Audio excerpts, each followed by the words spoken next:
Tu falou de direitos humanos e eu queria que a gente falasse um pouco sobre isso. Porque a própria palavra já fala, direitos humanos. E uma das coisas que mais me marca, que me marcou, antes de eu.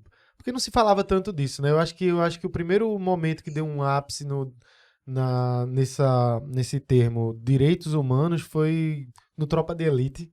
Eu lembro que deu uma popularizada ali, a galera começou a falar isso.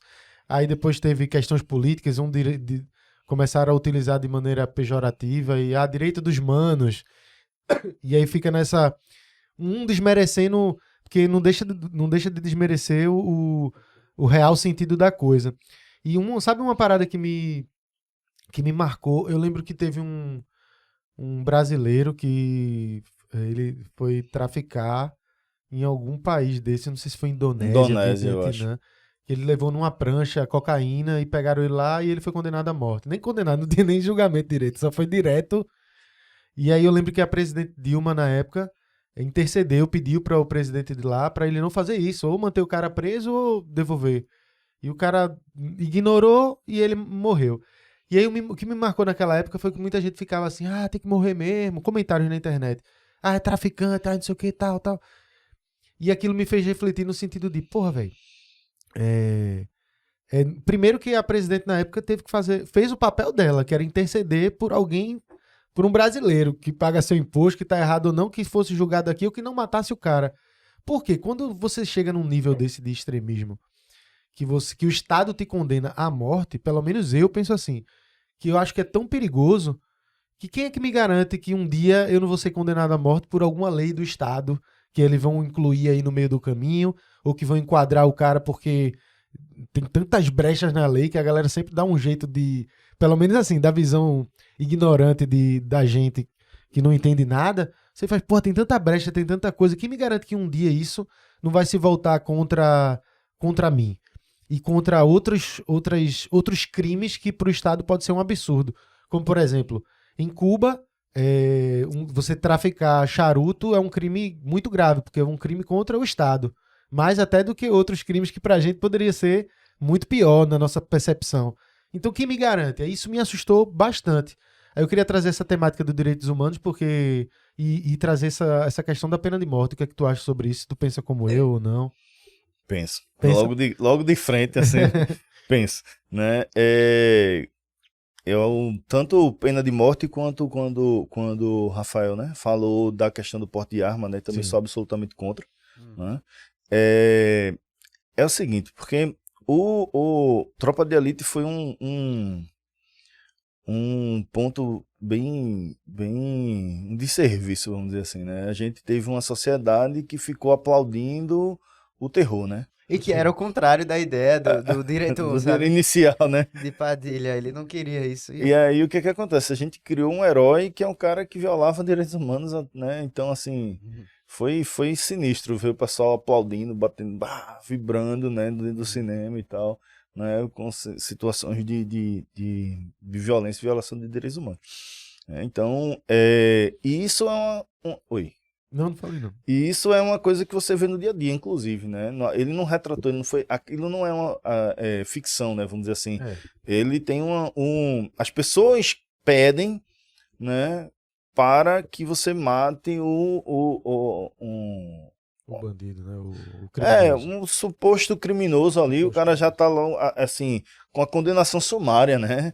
Cadê os direitos, né, fundamentais, né? Direito ao devido processo legal, né? Não, quer que extermine. E isso é uma situação que é muito, muito séria, porque joga a gente para um extremismo, né, que a gente tá vivendo ainda, né? Que a gente tá nessas situações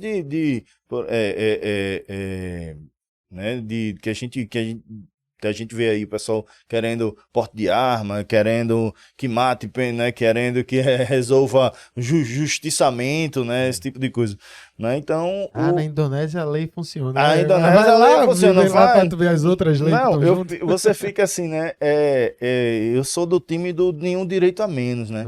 Eu sempre digo isso que você falou é um ponto-chave na minha fala, né? Sempre em aula e tal, que é assim, olha, não cede direito, cara. Porque se você cria inimigos, né? Hoje eu digo assim, cara, o inimigo é o cara que gosta de rock, né? E porque eu sou pagodeiro, né? Aham, Amanhã, como você disse, não é que seja a brecha da lei, mas é quem tá no poder, pô, né? entendi. Então, se você cede hoje, amanhã o cara que tá no poder é o cara que gosta né, de rock, de pagode, sei lá, de qualquer... E ele vai dizer, ó, então, vou inverter essa Vira uma coisa, guerra. né? Então você vai ter sempre um inimigo para perseguir, Aham. né? E aí você diz, pô, se tu cede direito, é muito perigoso ceder direito, né? A gente não conquistou o direito, não veio assim, os direitos não vieram assim como De graça, não. de graça, não. São muitos anos de luta, de conquista, para você ceder, né? Aham. E é aquela coisa, você lembre que hoje é você que tá do lado de cá, né? Então amanhã,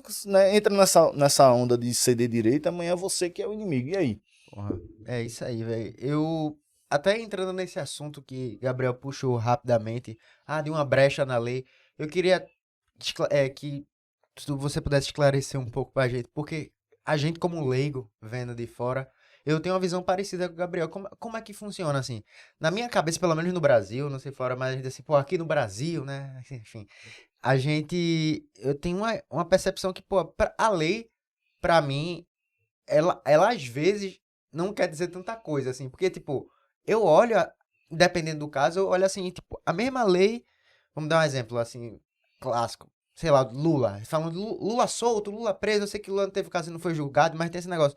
Tipo, na minha cabeça, parece que independente de quem tá do poder, você pode dizer, ó, essa lei tal, por conta dessa brecha aqui, eu quero que alguém seja preso. Mas depois, não, alguém conseguiu uma brecha ali que Com a ele vai estar confusão, né? solto. Então, assim, a gente parece que o cara pode ter milhões de interpretações para as coisas que estão acontecendo e tudo pode acontecer. Porque, tipo assim, às vezes acontece no Brasil que aconteceu alguma medida. Aí depois de um tempo cai, aí depois volta, e você não consegue entender, tipo, pô, não é uma coisa, não tá muito certo aquilo ali, não. Então, tipo, parece que tudo pode acontecer.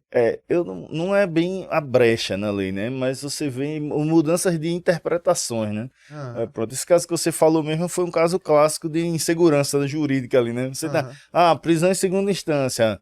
É a favor ou contra, né? O STF decide que é a favor de, né, agora vai poder prender em segunda instância, né? Antes do trânsito de julgado. Né? Não, agora a gente não pode mais prender em segunda instância. é. Né? E aí você vê o ministro do STF dizendo assim, eu sou contra a prisão em segunda instância, mas neste caso eu sou a Aí é favor. foda. Né? Aí, Foda. pra mim, assim, o que é que o pensamento que fica pra mim? Parece uma quebra de braço política e que você tá usando a lei como um instrumento, assim, ó. Isso aqui tá dizendo isso, então eu posso. Outro, então isso tá dizendo isso, então eu posso. Então, tipo assim, e o que é a lei aí, sabe? Entende? Parece que era mais Porque um na jogo verdade é político. tudo sistêmico, assim, né? Vamos dizer assim, né? Não tem nada sem política, né? Uhum. Então você vê a interferência, né? O quanto que a política ela irrita o jurídico, o quanto o jurídico irrita a política e o quanto a política irrita o econômico e assim vai, Sim. né? Então a gente tem de fato ficou muito evidente essa interferência política no judiciário, né?